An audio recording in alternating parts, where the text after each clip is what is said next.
رحیم نبی اور غیر نبی کے وسیلہ سے دعا کرنا کیا فرماتے ہیں علماء دین مفتیان کرام؟ ہمارے یہاں مسجد میں دعا کے اخیر میں کہا جاتا ہے یا اللہ آپ صلی اللہ علیہ وسلم اور بزرگان دین کے صدقہ کے طفیل اور وسیلہ سے ہماری دعا کو قبول فرما۔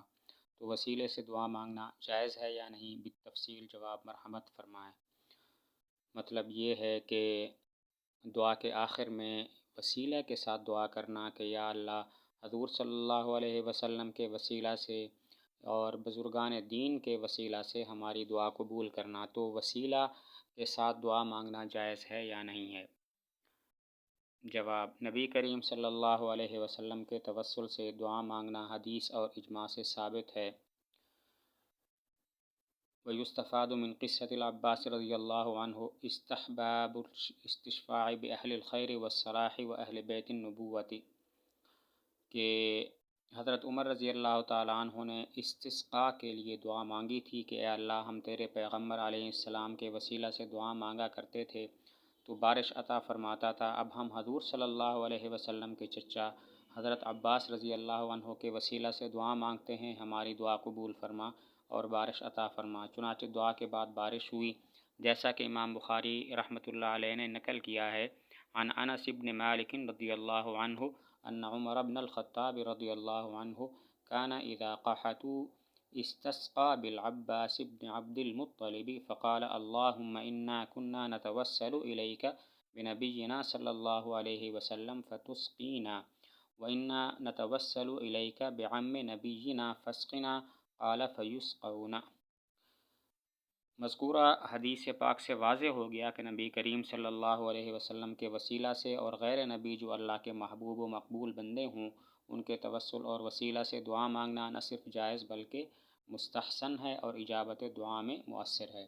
جواب کا خلاصہ یہ ہے کہ حضور صلی اللہ علیہ وسلم کے وسیلہ سے دعا مانگنا خود حدیث سے بھی ثابت ہے اور اجماع سے بھی ثابت ہے۔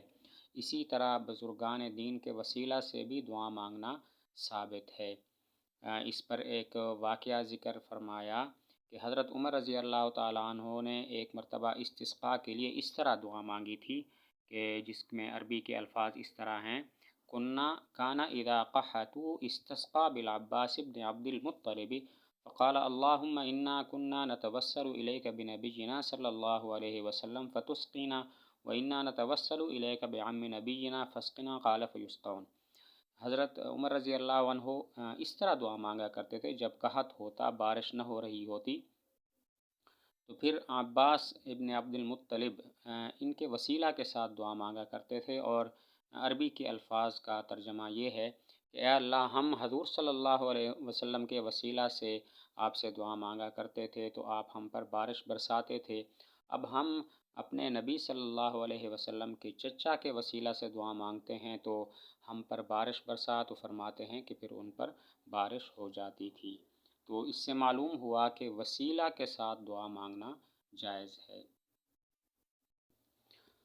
حضرت خضر علیہ السلام نبی تھے یا ولی؟ سوال: حضرت خضر پیغمبر ہیں یا اولیاء میں سے ہیں؟ لوگ ان کے بارے میں جو کہتے ہیں کہ حضرت خضر اب تک زندہ ہیں اور قیامت تک زندہ رہیں گے، اور بہت سی تقریروں میں بھی بیان کرتے ہیں کہ وہ زندہ ہیں اور قیامت تک زندہ رہیں گے، یہ صحیح ہے یا غلط؟ حضرت خضر علیہ السلام کے بارے میں کیا مسئلہ ہے کہ یہ نبی تھے یا ولی تھے؟ اور دوسری بات یہ پوچھنی تھی کہ یہ زندہ ہیں یا وفات پا گئے ہیں، اور اگر زندہ ہیں تو کب تک زندہ رہیں گے؟ خلاصہ یہ کہ حضرت خضر علیہ السلام نبی تھے یا ولی تھے، نیز یہ زندہ ہیں یا وفات پا گئے ہیں، اگر زندہ ہیں تو کب تک زندہ رہیں گے؟ جواب: روایات سے معلوم ہوتا ہے کہ حضرت خضر علیہ السلام نبی ہیں، ان کو عمر طویل دی گئی ہے۔ رسول اکرم صلی اللہ علیہ وسلم کی تعزیت کے لیے آنا بھی روایات سے معلوم ہوتا ہے، ان کی حیات کب تک ہے اس کو اللہ تعالیٰ ہی جانتے ہیں۔ سوال کے اندر ایک جز یہ تھا کہ یہ نبی تھے یا غیر نبی، تو جواب یہ ہے کہ روایات سے معلوم ہوتا ہے کہ یہ نبی تھے۔ باقی یہ سوال تھا کہ وفات پا گئے ہیں یا زندہ ہیں، تو جواب یہ ہے کہ یہ ان کو عمر طویل دی گئی ہے، عمر طویل دی گئی ہے، اور راجح قول کے مطابق یہ زندہ ہیں۔ باقی اس کے زندہ ہونے کی دلیل یہ بھی ہے کہ حضور صلی اللہ علیہ وسلم کی تعزیت کے لیے آنا بھی، کہ حضور صلی اللہ علیہ وسلم کی تعزیت کے لیے آئے تھے، یہ بھی روایات سے ثابت ہے۔ باقی رہا یہ سوال کہ کب تک زندہ رہیں گے، تو اس کا کوئی جواب نہیں ہے، اس کا علم صرف اللہ تعالیٰ کو ہے۔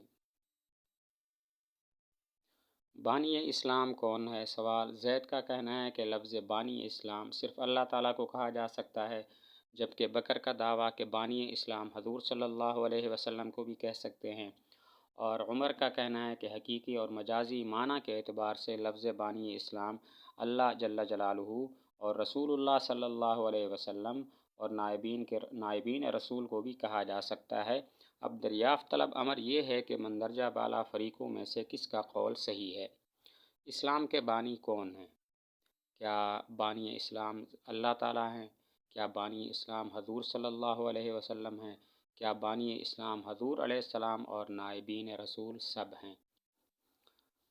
جواب: بانی اسلام حضرت آدم علیہ السلام ہیں۔ جناب رسول اللہ صلی اللہ علیہ وسلم کے ذریعے تکمیل اسلام ہوئی ہے، چنانچہ ارشاد باری ہے الیوم اکملت لکم دینکم واتممت علیکم نعمتی۔ جواب کا خلاصہ یہ ہے کہ اسلام کے بانی تو حضرت آدم علیہ السلام ہیں لغوی کے اعتبار سے، یعنی جنہوں نے اسلام کی بنیاد رکھی وہ حضرت آدم علیہ السلام ہیں۔ اس کی دلیل یہ ہے کہ اور حضور صلی اللہ علیہ وسلم بانی اسلام نہیں ہیں، بلکہ آپ علیہ السلام کے ذریعے اسلام کی تکمیل ہوئی ہے، چنانچہ ارشاد باری تعالیٰ ہے الیوم اکملت لکم دینکم واتممت علیکم نعمتی، آج میں نے تم پر تمہارا دین تمہارے لیے کامل کر دیا ہے۔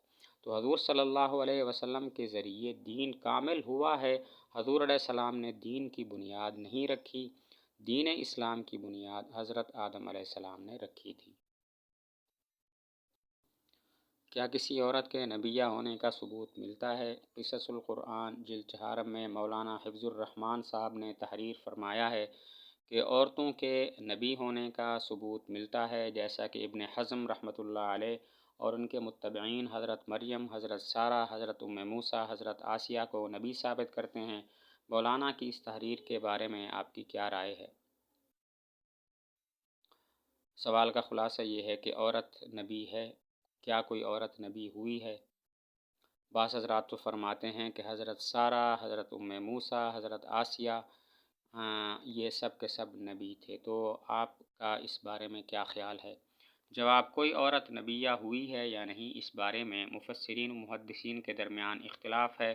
بعض حضرات حضرت مریم علیہ السلام کو اور بعض حضرات دوسری بعض عورتوں کے نبوت کے قائل ہیں، لیکن جمہور مفسرین اور علماء کے نزدیک کوئی عورت نبوت یا رسالت سے سرفراز نہیں ہوئی، اور یہی قول راجح ہے۔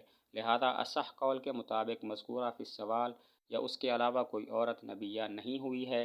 ہاں، مذکورہ عورتوں کی ولایت میں کوئی شبہ نہیں ہے۔ جواب کا خلاصہ یہ ہے کہ کیا کوئی عورت نبیہ ہوئی ہے یا نہیں ہوئی، اس بارے میں مفسرین کے اقوال مختلف ہیں، لیکن راجح قول یہ ہے کہ کوئی عورت نبیہ نہیں ہوئی، ہمیشہ نبی مرد ہی ہوئے ہیں۔